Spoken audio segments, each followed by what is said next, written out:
दोस्तों मैं फराज मलिक 4 मिनट में 4 खबरें आपके सामने रखूंगा। पहली खबर त्रिपुरा से जुड़ी है।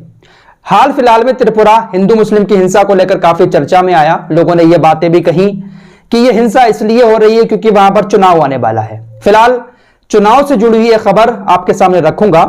त्रिपुरा के अंदर 25 नवंबर को निकाय चुनाव होना है, लेकिन उससे पहले ही बीजेपी पार्टी ने 112 सीटों पर जीत हासिल कर ली है। चुनाव होने से पहले ही 112 सीटें बीजेपी जीत चुकी है।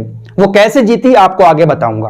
त्रिपुरा के अंदर 334 सीटों पर निकाय चुनाव होना थे, लेकिन चुनाव से पहले ही 112 सीटों पर बीजेपी के उम्मीदवार निर्विरोध जीत गए हैं। उनके सामने किसी ने चुनाव लड़ने की हिम्मत ही नहीं की। जिन लोगों ने चुनाव लड़ने के लिए नामांकन दाखिल किया भी था, उन लोगों ने भी अपने नाम वापस ले लिए। आखिर ऐसा क्यों हुआ? एक बड़ा आरोप लगाया है वहां की एक दूसरी पार्टी ने। सीपीआईएम के प्रदेश सचिव जितेंद्र चौधरी ने आरोप लगाया कि उनके प्रत्याशियों को भाजपा के गुंडों के डर के चलते मजबूरन नामांकन वापस लेना पड़ा। ये किसने आरोप लगाया है? सीपीआईएम के नेता ने लगाया है कि हमारे उम्मीदवारों ने नामांकन जो भरे थे तो उनको भाजपा के गुंडों का इतना डर था कि उन्होंने अपना नामांकन वापस ले लिया। चौधरी ने कहा कि नगर निगम के चुनाव के ऐलान से पहले ही हिंसा शुरू हो गई थी। पार्टी के कई कार्यकर्ताओं पर हमला किया गया।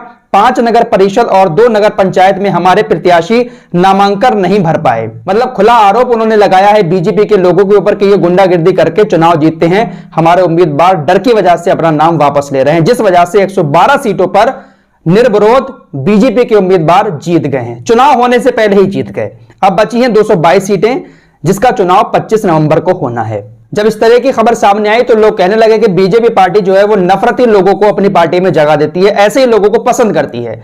अब इसी से जुड़ी यह खबर और बता देता हूं आपको कंगना रनौत के बारे में। उनको पद्मश्री अवार्ड से नवाजा गया है। कंगना रनौत ने हाल फिलहाल में कितनी नफरत परोसी है ट्विटर पर। उनका ट्विटर अकाउंट भी बैन कर दिया गया था।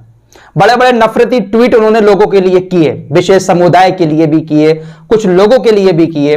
इसके बावजूद भी उनको पद्मश्री अवार्ड से नवाजा गया है। लोगों ने सवाल उठाना शुरू कर दिए और पूछना शुरू कर दिया प्रधानमंत्री नरेंद्र मोदी से भी कि सोनू सूद ने कोरोना काल में लोगों की इतनी मदद करी, उनको पद्मश्री अवार्ड देने के बजाय उनके यहां आईटी रेड पड़वा दी जाती है। वहीं कंगना रनौत ने पूरे कोरोना काल में नफरत परोसी, उसके बावजूद भी उनको पद्मश्री अवार्ड दिया गया। लोग काफी ज्यादा चर्चा सोशल मीडिया पर कर रहे हैं। आज हैशटैग भी इस बात को लेकर ट्रेंड हुआ था।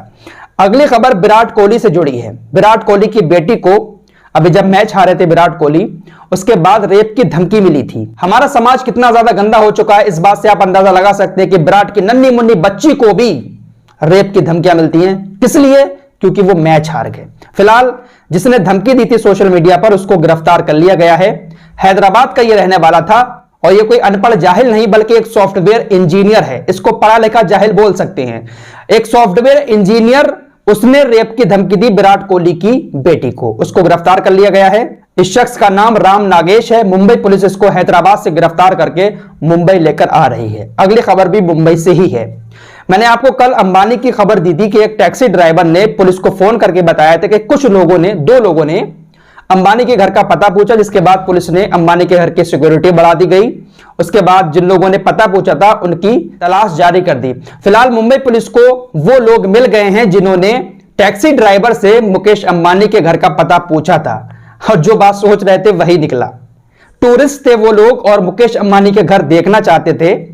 टैक्सी ड्राइवर ने जब मुंबई पुलिस को कॉल किया है, उससे पहले ही वो लोग देखकर मुकेश अंबानी का घर वापस जा चुके थे। गुजरात के 2 लोग थे और वो लोग मुंबई घूमने आए थे। बहुत सारी जगहों पर वो लोग घूमे, जिसके बाद अंबानी का घर भी वो देखना चाहते थे। इसीलिए उन्होंने टैक्सी ड्राइवर से एड्रेस पूछा था। एक चीज आपको बता दूं, उस टैक्सी ड्राइवर ने कहा था कि उसके एक दाढ़ी थी, उनके पास बैग भी थे। इस खबर से आपको एक सबक हासिल करना चाहिए कि अगर आप कहीं पर जाते हैं, अगर आपके दाढ़ी लगी है ना, तो भैया सोच समझकर ही किसी से एड्रेस पूछना। जिसको पुलिस ने पकड़ा, जिससे पूछताछ की, वो कोई दाढ़ी वाला मुसलमान नहीं था बल्कि हिंदू था। फिलहाल इस रिपोर्ट में इतना ही। मिलते हैं एक और नई वीडियो के साथ, तब तक के लिए अपना ख्याल रखिए।